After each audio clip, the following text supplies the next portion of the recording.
Am I okay? Okay, can I sing that? Yes, please. Thank you.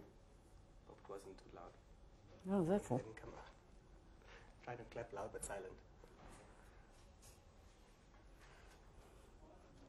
This is to define. That light is brighter. Changes globes. I'm getting an instant suntan. I forgot my lotion. I didn't put your sun cream on this golf morning. shirts and it's like brownie and Yeah. You ready? You cool? I think so. You see me right? Yeah. Okay. Karen, thank you so much for joining us on Shape Your Life. It's a pleasure to be on your show.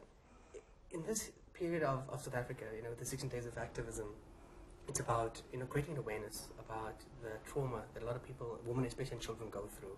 And you've been down a traumatic road, and it started off 3 years ago in your home. What happened? Well, my journey actually started 3 days before that happened. So what was happening is that morning I was going to take my daughter to school, who was 5 at the time. This was in September 2011. And my car battery was dead. So it's summer, it's spring, it's a beautiful day, so we walked to school. Yeah.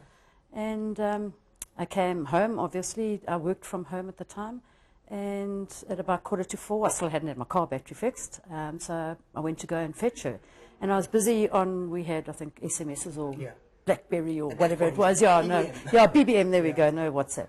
And a guy walked past me in a Manchester United shirt, a pair of jeans, clean shaven, clean cut, and I got the shiver down my spine. And 3 seconds later, I was on the ground with a 30-centimetre knife at my throat. Now, if you can picture Northumberland, which is a very busy road, a lot of people know, there was an empty piece of ground, a house here, empty piece of ground, and the nursery school was here. And it was 3:45, so parents were coming to fetch their kids, or there'd been nannies up and down or whatever. There wasn't a single person around. And he threw me to the ground with this knife. I don't know how he could fit it or hide it, because it was really huge. And I could see the look in his eye, and it was for my cell phone. And I threw to my feet. He grabbed it and he ran through the field, the empty plot, onto the main road. Of course, I went to the school, reported. They tried to get security to come around, but he was long gone. So a teacher luckily gave my daughter and I a lift back home. Then 3 days later, as I said, I worked from home. It was about between 1:45, 1:15. I went to go and lie down. I wasn't feeling very well. And my house was quite big and quite airy, so doors would often slam. But I must have gone off into a really deep sleep, and suddenly a door slammed, and I just sat bolt upright on my bed, and I just knew something was wrong. And the same feeling you felt when you saw this guy 3 days ago? Like, yeah, it was something's not right. Yeah, instinctively, you know. And I don't know whatever possessed me to walk down the passage. And I actually had 2 security gates, one at my bedroom door, which was, you step down into my bedroom, and then another security gate that enclosed all my bedrooms. And I walked down, and I stepped down into my second lounge, and there were 2 guys there. And one was Manchester. I immediately recognized him. But he had somebody else with him. And they immediately grabbed me, and they tied me up with nylon rope, which is it just cuts into your skin, you know. Anyway, they dragged me around my house and opened every cupboard and door and took out everything. With the intention of a robbery. 100%, and they kept on asking where everything was. And I even turned around with the other guy, because I had a cottage outside where I worked for. My computers and everything were there. And they're going, "Where's your cell phone?" I actually turned around and I said, "Ask your mate, he took it 3 days from me." Wow. Not knowing if they could actually understand me or whatever, but they kept on saying, "Manchester," and I call him Manchester through my entire ordeal. He kept on saying, "Shh, shh, if you make any noises, I will kill you." And I had a knife at my throat and whatever. But they shoved and dragged me and opened fridges and drawers and cupboards. They ransacked the entire house. This carried on for well over an hour. Sure. Then eventually they knew that they weren't going to find anything of value. And they shoved me back into my room and threw me onto the bed. And they kept on looking in there. And what I didn't know at the time, ironically, is that there was a safe I had wall cupboards. I had a safe in there that I didn't even know was there. I'd forgotten, because I never had the key for it. Okay. And they kept on asking me if I had valuables, etc. And I'd totally forgotten about that. What I now know is if they had have found that safe and I hadn't have been able to produce that key, they would have thought I was lying. And they would have killed me for that. Because they kept on threatening you in this whole... Kept on threatening me, yeah. So eventually they knew that there was very little of value that they could actually take. With them being on foot, it's not like they could load computers and TVs and whatever. And Manchester said to me, well, I'm going to take that. And he pointed at my private parts. And I tried to negotiate with him, ironically, but it's like you don't even know the kind of world that you go into. I know what's going to happen. I've got a 5-year-old daughter. I'm a single parent. All I know is that I have to survive this. So I say to him, come, let's go in my car. I'll take you to an ATM and I'll draw whatever money you want, you know, well, what I have. It like fell on deaf ears. Then I said to him, before you rape me, and those were my exact words to him, I said, before you rape me, there's something I need to tell you. He said to me, what? I said, I have AIDS. He said, so where are the condoms? I said, I don't have any. He says, it doesn't matter. So he proceeded to try and force me onto my stomach, and I was trying to fight, but I'm going, there's 2 of them. You know, it's hard enough for one woman to fight against a man, let alone fight against 2 men, and I had knives to my throat, and he kept on threatening me, and they were both on top of me, holding me down and pushing me down, and eventually Manchester, yes, he raped me, with the threats all the time, and then quite casually walked into my bathroom and started cleaning himself off, and the other one took his turn with the knife at my throat and whatever. And I kept on trying to fight him as well.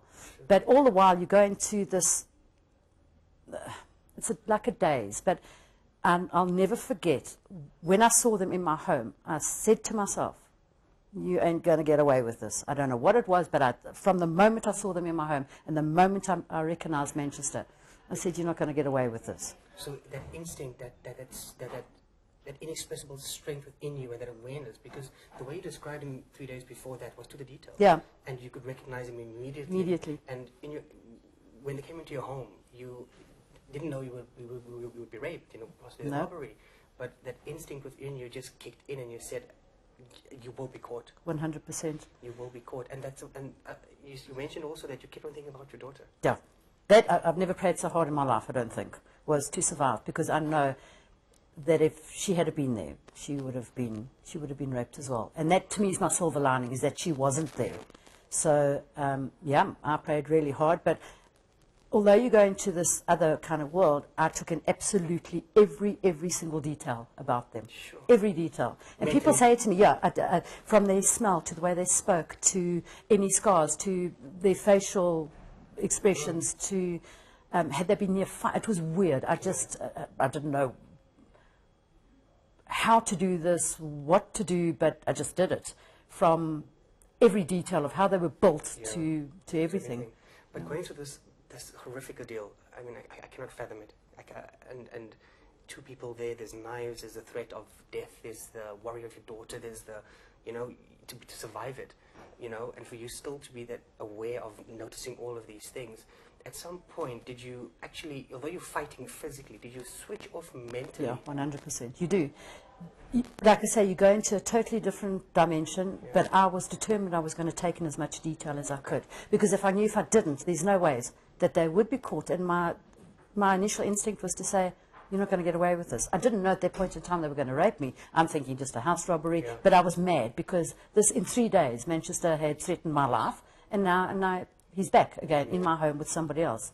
Sure. And a lot of people said to me, did he follow you? He couldn't possibly have followed me because I was in a car. Yeah. But, and also he ran. Yeah, he ran away, yeah.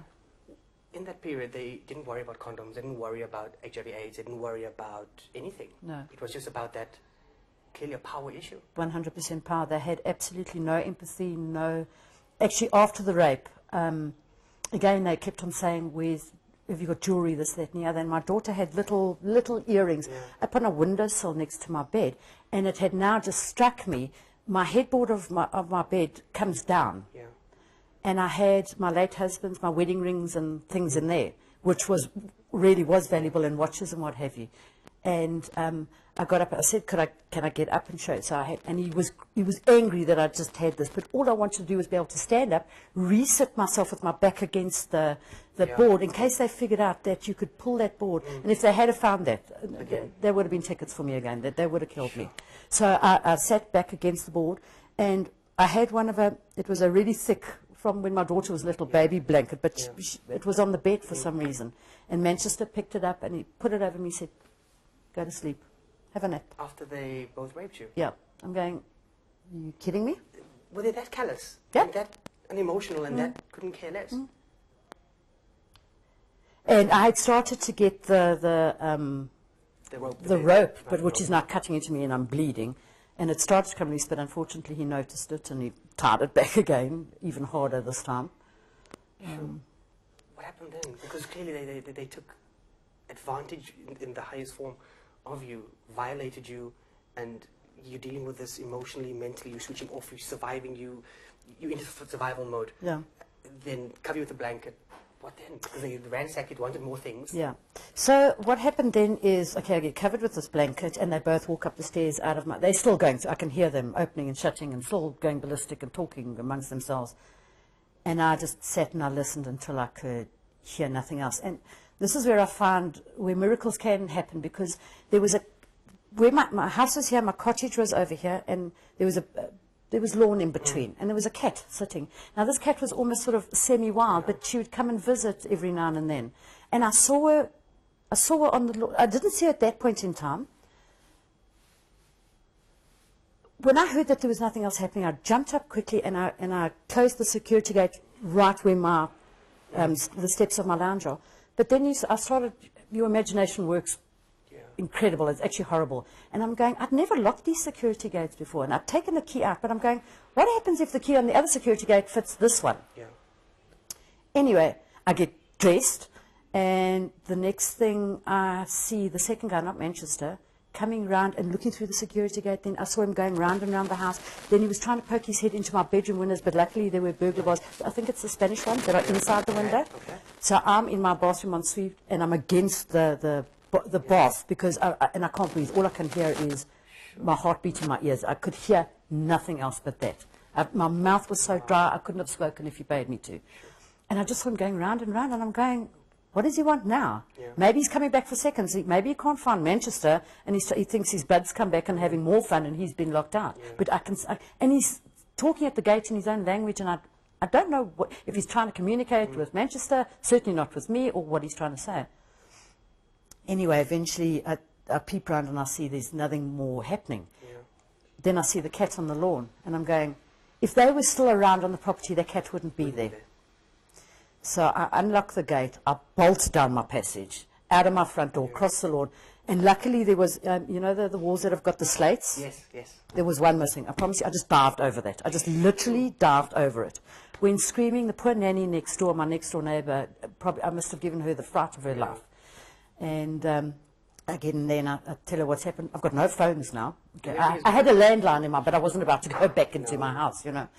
And she phoned her boss, Eugene, and he happened to phone the police. So the police eventually arrive about 30 minutes later, I don't know, and come and fetch me and say, now, ironically, now you get to meet all your next door neighbours that you've never even, I've been there for 7, 8 years. Now I'm getting to know my next door neighbours. Yeah. So a friend of mine had arrived. I was able to phone him and the two next door neighbours, and they're going, do you want us to take you to the police station? And I'm truly grateful. I'm not trying to be, but I don't want to get into a police van with a whole lot of men, and this is not the space I'm wanting to be, so I'm going, cool.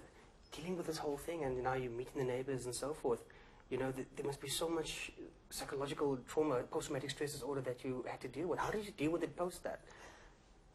Well, my big thing at that point in time was my daughter, because now I had no support structure or anything for my child. So that's my prime concern. But I know I have to go to a police station, and I know I have to go and have the DNA, the rape kit done.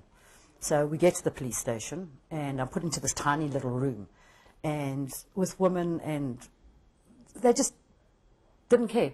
It was, they were in and out and making noises and ordering KFC, and it was, nobody was allowed to be with me. They didn't even do photographs or anything like that. It took 2 hours, and they took a half a A4 paper statement in 2 hours. Sure.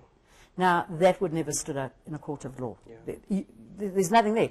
My name, I was raped, and my address. It's pretty much all it was. So you felt that at this point, you'd just been through this traumatic experience. You were raped by 2 men. They robbed you, threatened your life. Yeah. You go to the police station where you expect support and you expect just compassion. A bit of compassion, yes, would have been nice. And you get none of that. None of it. None of it. But then it would have clearly then put you into a darker space where you're like, what am I doing here? A lot of frustration. But I'm still in this sort of daze. So there's Yeah. still that protection of emotion, and you haven't actually really dealt with it at that point in time.